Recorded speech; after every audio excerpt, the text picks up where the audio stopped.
So this is Soldiers for Christ, and I made an attempt here to remove, successful attempt by the way, to remove a wheel bearing off of a 2004 Infiniti G35X all-wheel drive. And I watched a YouTube video and I was kind of intimidated because he took off this whole part right here, which you know, sometimes you have a little trouble getting some of those bolts off and knocking stuff loose. I don't have all the proper tools, but the reason why I'm making this video is because I was able to successfully remove this wheel bearing without even taking this axle out of the this thing here. I don't know all the terminology, but I was able to actually get it out, and now I'm working on putting it back in. But the way I was able to do it was, you know, once jacking the car up, I put a little log underneath here. You could put something like a jack stand or something that will lift this part up so that you have just enough room to, these 4 bolts will actually come out. 3 of them will, except for that one right there. That one has a little trouble because I couldn't get the socket on there. But what I did when I lifted that up, this portion up, I was able to get just enough room to loosen that one. It won't come out, but it will loosen just enough to be able to unscrew it and then pull it off. Pull off the wheel bearing, the old one. Now I was even also able to separate this from this portion here that has the lug bolts on it. And the way I was able to do that was before I even started messing with the wheel bearing, was I just hammered it on this side here and on that side with a nice little sledgehammer. Hammered on this side, tapped it here, tapped it there until it came out. So I got that out. Of course, you know, first thing is you got to take that axle nut off, 36 millimeter. And the way I was able to hammer the wheel bearing out, which, you know, was still screwed in there a little bit. So, you know, you have to, once you get it hammered out a little bit, you pry it with a pry bar right here on both sides. And then you have to eventually loosen this, and then that bolt's gonna stay in there when I put on the new one. But yeah, you just pull it out. Well, the way I was able to hammer this out was I took this small hammer and I stuck that portion like that, and it was basically hitting against here, and I went that side and that side, alternated from here to here. And I put that portion there like that. I don't know if y'all can see that, but then I hammered the sledgehammer right there, and I just hammered the hammer, sledgehammered the small hammer into the wheel bearing, and it just got a little small gap right here, and I was able to stick a pry bar in both sides and eventually just pry it out. So saves probably hours of time trying to get this wheel bearing changed. So now I'm about to put the new one in, and we'll see how it goes. So here's the new wheel bearing right here. I just slid it in here. Make sure you get it, you know, these holes line up. And now that one bolt is still in there, so I'm gonna have to start screwing it in from the back. Because like once again, I say that will not come out because the this thing right here is in the way for it to come out all the way. So I'm gonna start screwing that in and see how it goes.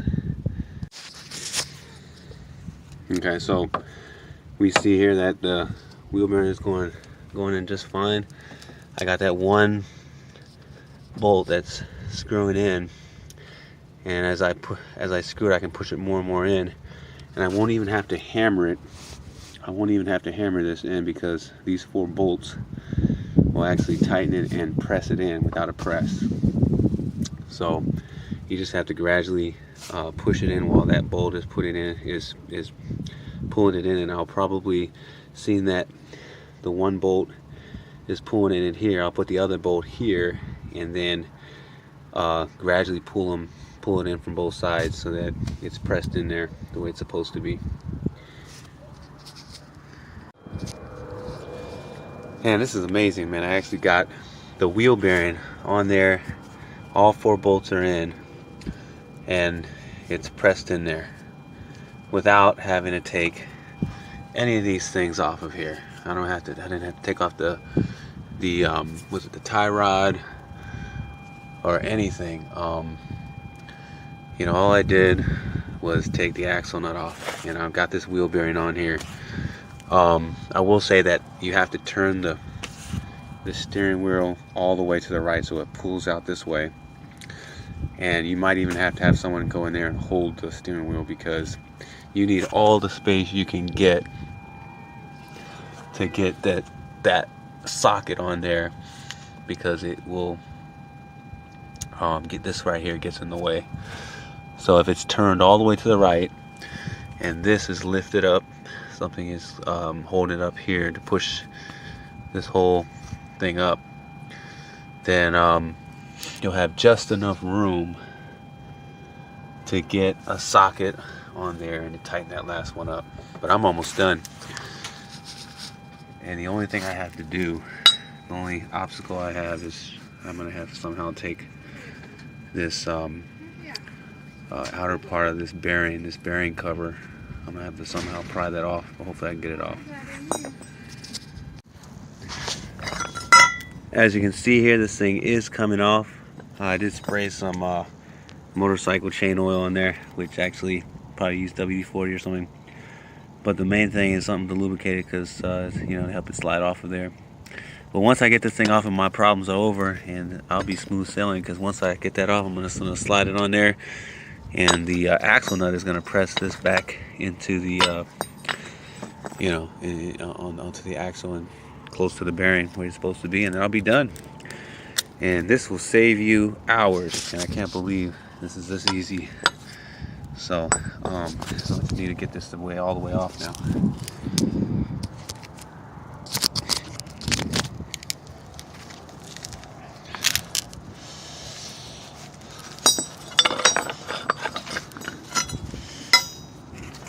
And it's very important that you rotate.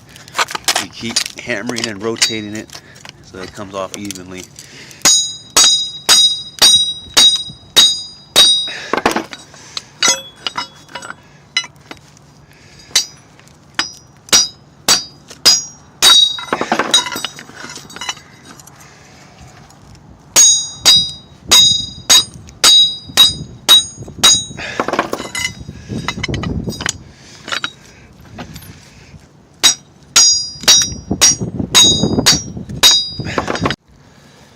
It's called success. Finally got it off there. Took at least 20 minutes to get this off, but now I got it off. So it's smooth sailing from here. It looks like there's a couple little notches in there, but that should slide right in there. And once I get that back in there, which, like I said, I'm gonna basically just let the axle nut do the work. And pressing that in there, just make sure it's in the grooves, and smooth sailing from here.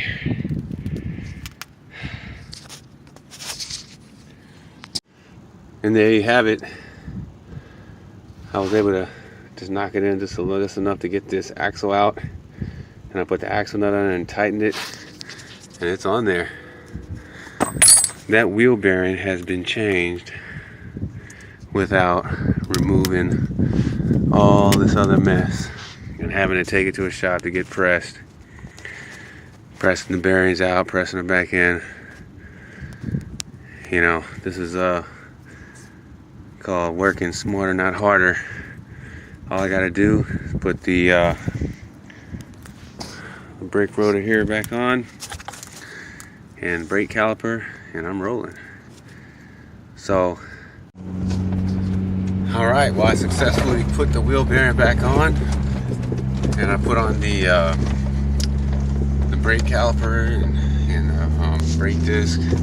Put the wheel back on. Now I'm test driving the car, and it's driving quiet as a mouse. It was so loud. First it sounded like a little, like a rolling noise, and then it got worse. Then it was like a grinding noise, and then it's a clicking noise was the last stage, and that's when I just had to change it. And it's kind of cold out, so I didn't really want to do it. I was trying to hold out as long as I could, but I'm just so happy that I didn't have to take all that mess off. I mean, all I took off was the axle nut. That's about the most. And you know, I just hammered the rest out, and it is quiet as a mouse right now. So much better. I'm thinking the other one could go out too. Hopefully not anytime soon, but if it does, you know, I'm ready. Got the experience. So hopefully this video was a blessing to you. You know, ministry is not just about helping people get to heaven. It's about helping people, period, overcome their obstacles and their hardships. And one of the trials that I've had a lot of is car problems, but it just makes you stronger. It makes you more knowledgeable, and gives you more confidence for the next time that you have to do a repair job on your car. So God bless, and I hope you check out my other videos, and hope to see you in the kingdom.